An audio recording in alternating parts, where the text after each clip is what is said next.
about doing product-based classes. This is a type of class where you're going to get a product. For instance, I'm going to be doing a little something, and it's a bundle, so you get the matching framelets. So this would be what I would call a product-based class. The customer is going to get, the guest is going to get these two things, and then I have created several different things that they're going to make with their stamp set at the class. So I've got 5 cards. I've got, because it was a bundle with the little pillow box die, so I'm going to have them make a little pillow box. I might have them make 2 different ones. Kind of depends on how long I want the event to go and how detailed I want to get. But the point of a class like this is that, one, you sell the product, which is, hey, that's what we want, right? So this is going to allow you to get the product in their hands, get them stamping, send them home with lots of ideas, and you get to have a good time, and you automatically make sales. Here's the other nice thing with a product-based class. Yes, they're going to get these products, but when it's all said and done, they're going to say things like, oh, I want some of that cardstock, and I want some of that ribbon, or, oh, I really like that tear and tape. I need to get some of that. So there's a lot of upsell opportunities at your class after you've done it. But I wanted to tell you a little bit about how I plan a class like this. First of all, I do like to choose a stamp set that's well-rounded, something that they're going to get a lot of use out of. A little something was a great one because I have a lot of different sentiments and a lot of different seasons. Everything I'm going to do in this class, I'm going to use one stamp set. Now, I know that can be a little bit tricky, and yes, you might have to add another little stamp set here and there if you want to go a little gorgeous grunge or something like that. Feel free, that is okay, but I do like to pick stamp sets that have a lot of versatility, because this is one, it's going to attract more customers versus, hey, I've got this one Christmas set and let's do a class on it. Not that there's anything wrong with that one too, as long as you can give them a lot of different ideas with it. So another thing that I'll do with a product-based class is I will encourage the customer, the guest, to bring certain items with them. For instance, they're going to need to bring their own adhesive. They're going to need to bring their own ink pads or markers or whatever it is you're going to be using. So the non-consumable things. So have them bring that. If they don't have it, not a problem. You will have yours. And of course, you can always ask the other guest in the class to, you know, share, like I said, if it's just an ink pad or something like that. But if you have customers that don't have a lot of product yet, I want you to encourage them to come, and that you'll have your ink pads and things like that there, and have them go ahead and bring their own adhesive, even if that's glue or whatever, or because we can cash and carry snail adhesive and fast fuse, things like that, you could just say, oh, would you like me to add that onto your order? So you could do that as well. So I do sit down, I try to come up with a good variety of projects. Let me share one quick tip with the cards that I did. You have to keep in mind, with this set in particular, I can't stick to a color scheme. I can't just say, all right, I just need 3 ink pads. Unfortunately, with this set, it does mean I need a lot.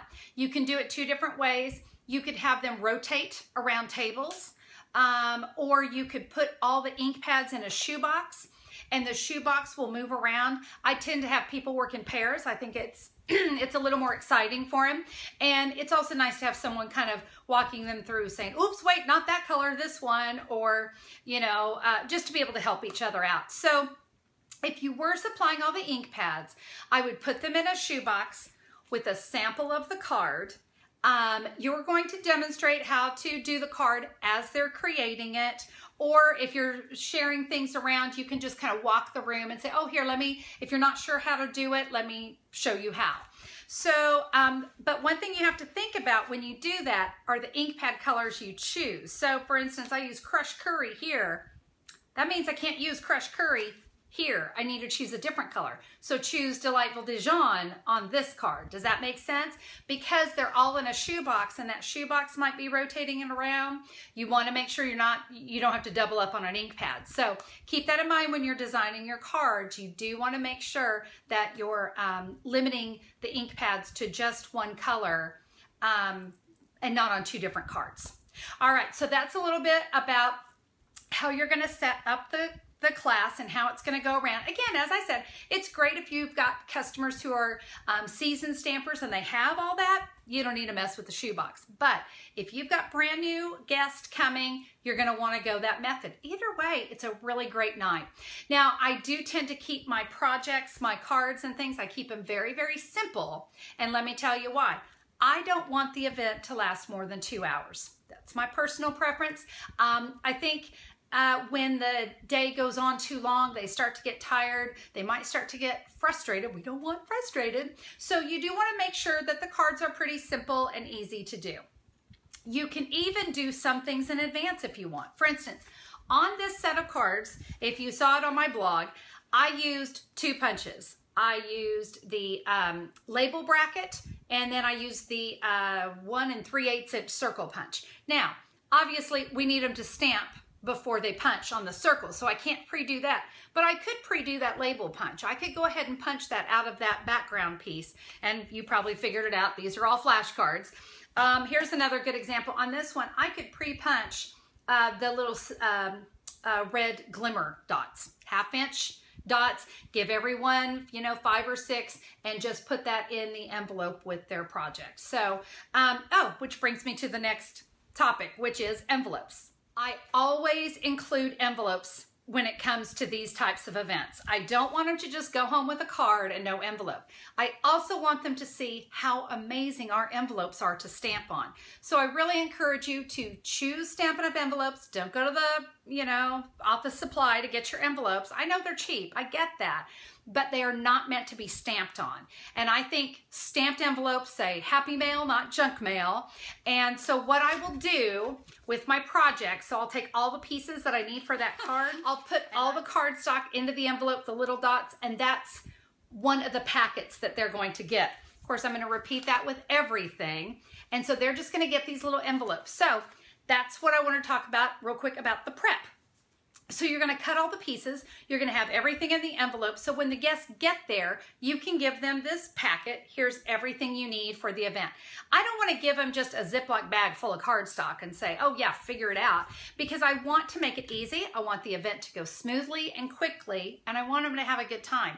If they're having to dig through a lot of stuff and going, okay, where's this little piece or where's that little piece? I don't want that. I want everything in that envelope so they can grab the envelope, grab the shoebox, create the card, have some fun, move on to the next one. So yeah, definitely kind of keep that in mind as you're working on the prep.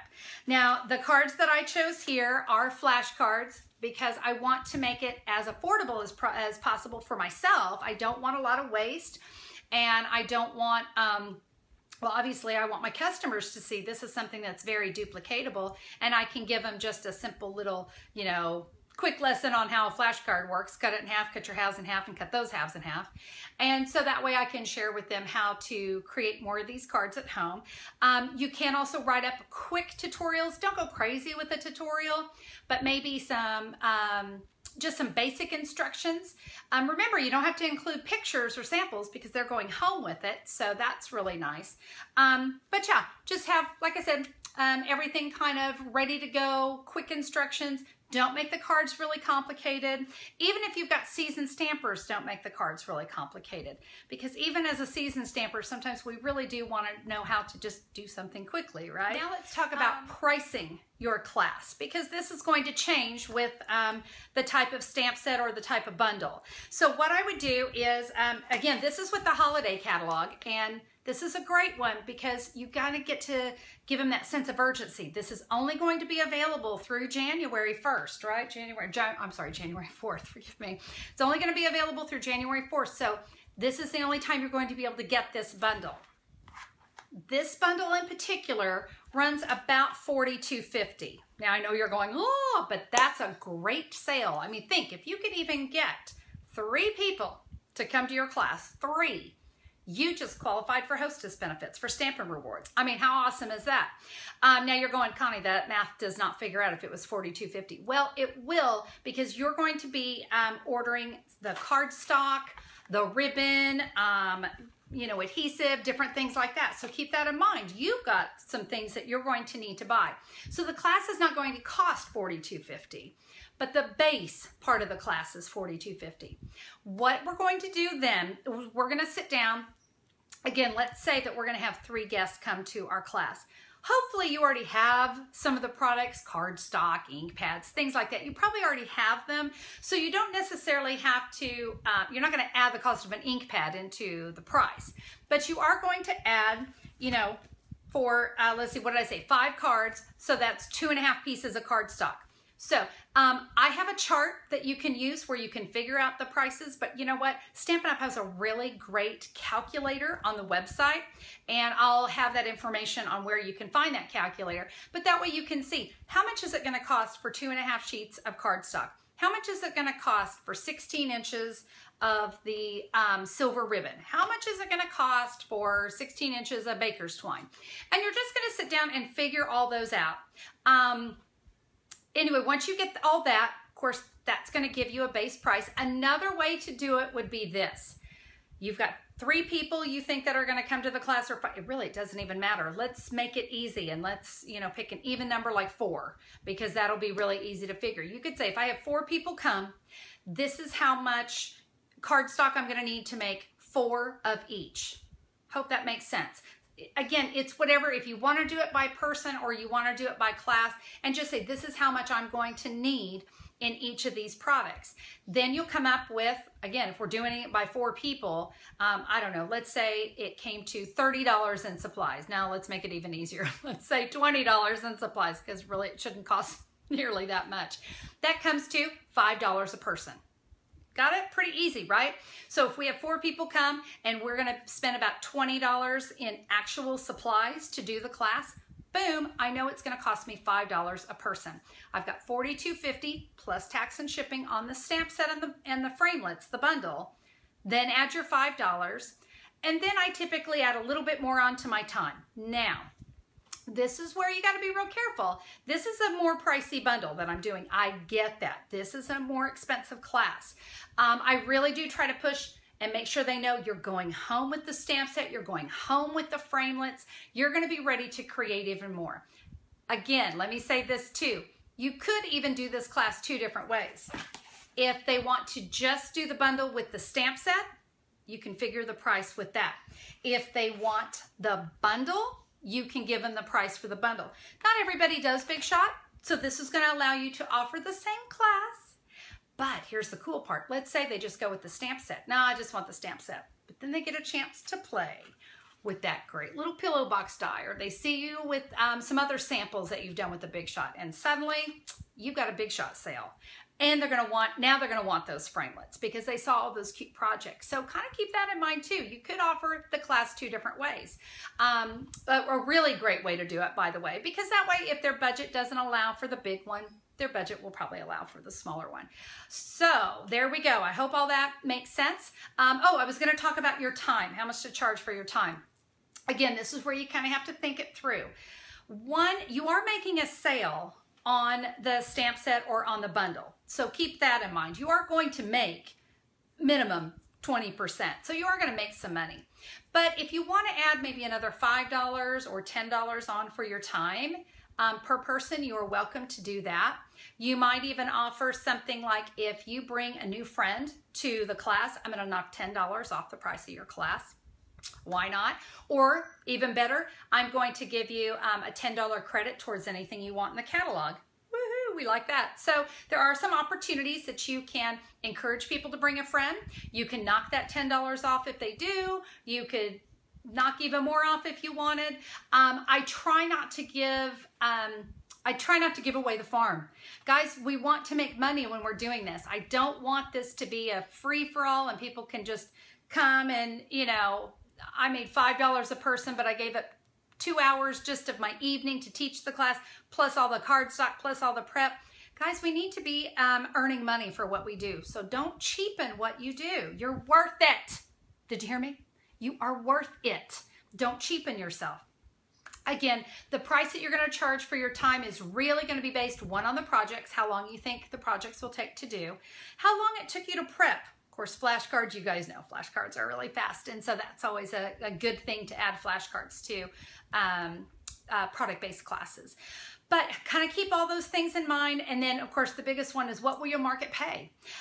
You know, different areas are willing to pay more. Guys, if you're familiar with these painting classes, around here it's called wine and palette, or I don't know, paint your art out, I don't know, something. But they have these classes. Guys, people are paying 50 bucks to go to this thing to make one project, one painted whatever, and they're flocking to it. They didn't cheapen their product because they say they're worth it. So are you. So make sure you price yourself well, but don't price yourself out of the market. So if with this bundle and all, the class suddenly came to like, I don't know, $75 or something, you might want to bring it down because you are making a profit off the sale itself. Okay, well, I think I've actually covered everything. Well, you know what? Let's talk about one more thing. Let's talk about the advertising of the class. Guys, you want to email this, you want to Facebook this, you want to Twitter, you want to Pinterest, you want to just get it out there, get it out to your customers. Follow up with a phone call. Oh, did she really just say phone call? I can't make phone calls. Okay, I hear you. You really do. But here's the thing. You just want to call up, you know, hey, Janet, just wanted to check to see if you got my email about my A Little Something class. I'm so excited about it. It was going to be so much fun and so cute. It would be awesome if you could come. Okay, I'm not being pushy. I'm not cramming a class down her throat. And if she says, oh, it's just not my thing, and I go, okay, no problem. Well, you know, maybe on the next one, do you mind if I just keep you on my mailing list? All right, I'm not being rude, and I'm not hurt that she said no. Just, you know, thank her and say, hey, can I keep you on my mailing list and let you know about the next one? Typically on things like this, I have to tell you, customers and guests, they need to see it over and over and over again. Now, that doesn't mean I'm going to cram it down their throat, but it does mean I'm going to send one email and I'm going to follow up with another email maybe in a few more days, maybe in about 5 days, to say, don't miss the boat, or, you know, RSVP, only 3 days left, because typically people will see it and think about it. Well, that sounds like a good class. Yeah, maybe I will do that, but they won't act on it. And how many times have you done this? That you get an invitation to something and then you forget? Because I don't know about you, but I'm pushing 50. I seem to forget everything. So I do like getting those reminders. Oh, that's right. I need to do that. Now I could be getting that message on my phone where I'm not in a position to RSVP and forget again. So respond one more time. Tomorrow is the final day to RSVP. And again, you're going to be following up with some phone calls as well to check and see if people want to participate. Don't worry about your first class that you have, 50 people there. Don't even go there. That's not where we're at right now. Start off small. Here's what's going to happen. After you've done the class, let's say you only had 3 people. You've done the class. Get them to do a quick testimonial. These do wonders, because the other people who were thinking about it are going to go, doggone it, I should have gone to that. That looked really cool. Oh, Janet went to that. If I knew Janet was going to go, she's a lot of fun, I would have gone. You'd be amazed what people are thinking and why they're not going. The other thing that I have learned is that people need to see you being, what is the word I'm looking for? They want to see that you are working the business and this isn't a flash in the pan. You offered the class once, they didn't go. Listen, that is going to happen. You're going to offer another class the next month, or maybe the next quarter. You could do this, once a quarter with the holiday and the occasions, and then the big catalog. You could change things up. You could offer Christmas, whatever. But what I'm saying is they want to see it over and over and go, oh, she's offering one of those classes again. Now, you know what they're going to do? I don't know. Third time, you're offering a class. Well, you know what? She must be doing pretty good. She's still offering these classes. Maybe I'll do this one. And so we tend to need to see things over and over again. This is just a really common marketing thing that they want to see. They need to see it over and over, and then it's not just a one-time thing and then it was never offered again. They want to see that you're working. They want to see that you're successful. And I'm going to give you a tip on that. You may not get anyone to sign up for a class, but you offered it. And that's what's important, that you're offering the classes. Now, if you want to offer a class like this and never even show the projects, you could start off with that. You could just show the stamp set and the framelits and say, offering this great class, we're going to make 7 projects or whatever. Again, keep in mind 5 of them are cards. So I might do, you know, 2 of the little boxes and 5 of the cards. But you can talk to them about that. Then maybe in the second email, give them a sneak peek of what you're going to do. And guys, if you offer this class and you only have 2 or 3 people sign up or no people sign up, again, it's your first time doing it, so it's okay if people don't sign up. They need to see it over and over again. So you might show it again and say, I'm offering the class again, but in the month of October. If you'd like to be a part of this class, here's how to RSVP. So show it again. It's all right. They don't need to know that nobody came the first time. It's okay. You might think that all that I'm coming off negative, but guys, I just have to be honest with you. It's how people react to these things. Women especially, we tend to process and process. So if they don't sign up right away, don't get your feelings hurt. They're just processing. It will eventually start to come around. One of my favorite phrases, fake it till you make it, girls. Just fake it till you make it. So I might offer, when I first started as a demonstrator, I offered a ton of classes. I never held them because people didn't RSVP for them. That was okay, but I offered them. And if one person RSVP'd, doggone it, I was having that class. Little one-on-one, sometimes my best sales came from one-on-one, where one person signed up for the class, great, we're gonna do it. But it showed that I am working my business, I am pushing forward on my business. It appeared that I was just so busy and I had all of these classes going. Yeah, I didn't hold all of them, but I offered all of them. So kind of keep things like that in mind. And if somebody RSVPs for a class, like I said, then it's time to sit down and design some cards or go onto Pinterest or, you know, maybe do a one of the monthly tutorials that I send you guys. Those are fantastic classes because everything's right there. The written tutorial, it's all set up for you. You watch the video so you know how to teach it. But then you've got that written tutorial that you get to share with your customers. So again, easy peasy, double cheesy. So those are just some ideas on how to do product-based classes. I hope that the information was helpful. I'm going to continue with some more training videos like this. If you have a certain idea, project, you know, something that you would like some training on, let me know. And I'm going to try to start doing these videos a little more often and train you this way. So, okay, that's it for me today, guys. If you have questions, just leave it right there in the comments and you can bet I'm going to answer them lickety-split. So have a terrific day and we'll talk to you guys soon. Bye.